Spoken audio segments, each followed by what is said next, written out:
This is a very famous, I would say, Zen story,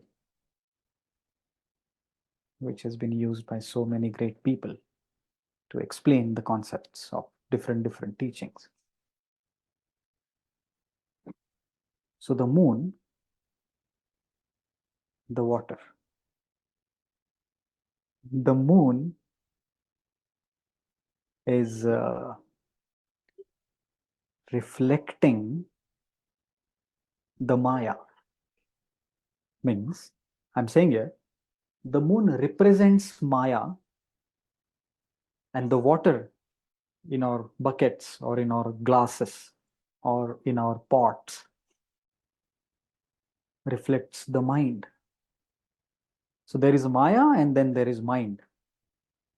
Through mind, we get the opportunity to experience the Maya in effortless way by honoring our strategy and inner authority, because that's how our life becomes simple. That's how our life becomes effortless. When we operate according to our type, strategy, and inner authority, we get to experience the Maya in such a way that there is no resistance. That's the whole point of human design, or the reading or the work that we people do, explaining them that why it is essential to honor your type, strategy, and inner authority, so that you can experience the Maya in such a way so that then you can share your gifts. And that's the whole point of we being human.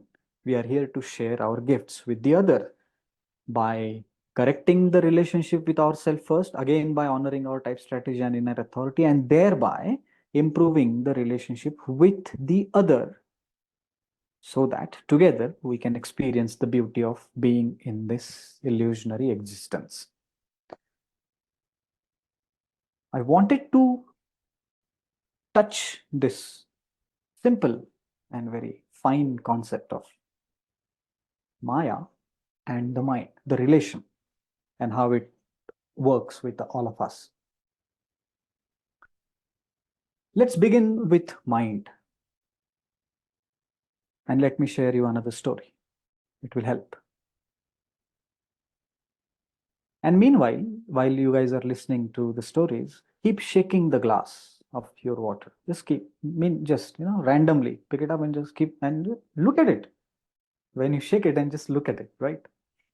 Now, so there once was a small town king, and it was a midnight, and he was sleeping in his bedroom, and he heard some noise on the roof.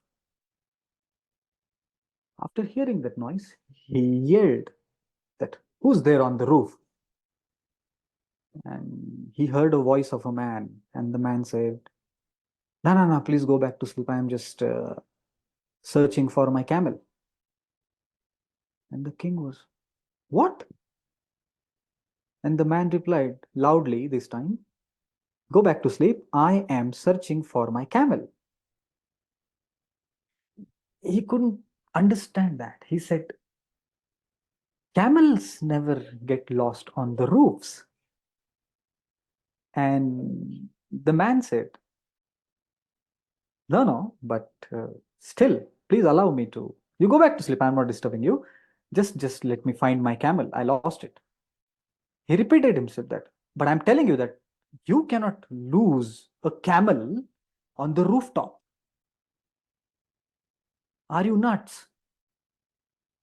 You cannot find it there." And then the man on the rooftop replied that, "But you are trying to find your life in your mind. And if that is allowed, please allow me to find my camel on the rooftop."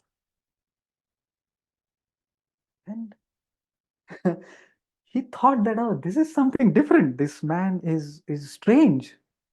So he rushed to catch that person, but by then he vanished, and the king couldn't sleep that night. Next day morning, he went to the court, and he was still into that thought that what did that guy said?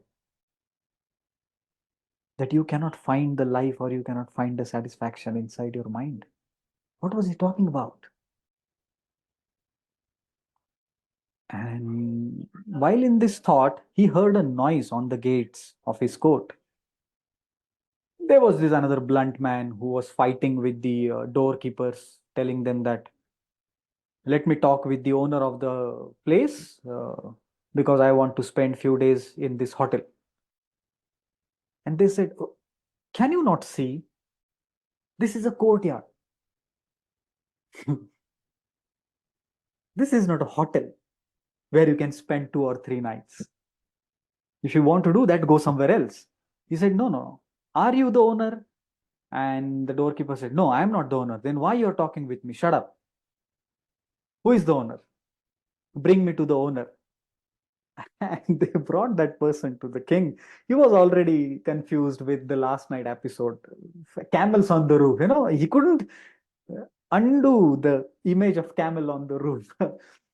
And this gentleman went in front of him and he said, I I want to spend 2 or 3 nights in your hotel. Can I do that? And the king he was said, what are you saying? He repeated himself, I want to spend 2 or 3 nights in your hotel. Would you let me? And he said, can you please look around? Do you think this is hotel? This is my home. And then the next person asked him, but let me ask you this. Last time when I came here, there was another person who was sitting on this throne or who was sitting on this chair. And then the king replied that, yeah, he was my father. He's no more. He said, okay, fine, fine, fine. But before that also I came and there was another person. Then he said, yeah, he was my grandfather. He said, aha. So can you assure me next time I come here, you will be also still be sitting on this chair or there might be somebody else? And the king once again went into a deep shock. He said, what are you talking? He said, can you assure me that if next time I come, I can find you sitting in this chair? He said, no, I cannot assure you. And then he said, if you say that you cannot assure me, that only means that the owner of this place keeps changing. And if the ownership of this place is keep changing, why should you call it as a home? It's a hotel. That's why I'm saying that. Would you please allow me to stay in this hotel? And the king, he was like, he said, are you the same guy who was trying to find camel on the roof last night? He said, yeah, I'm the same guy.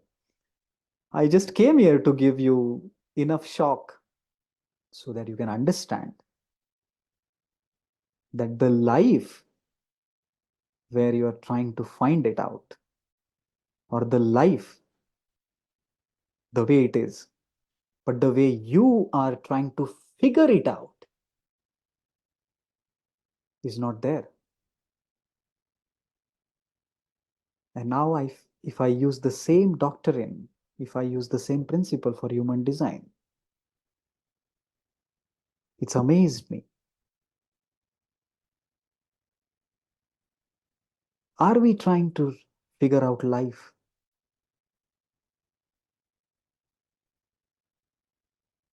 Eventually, this process is going to happen at mental level.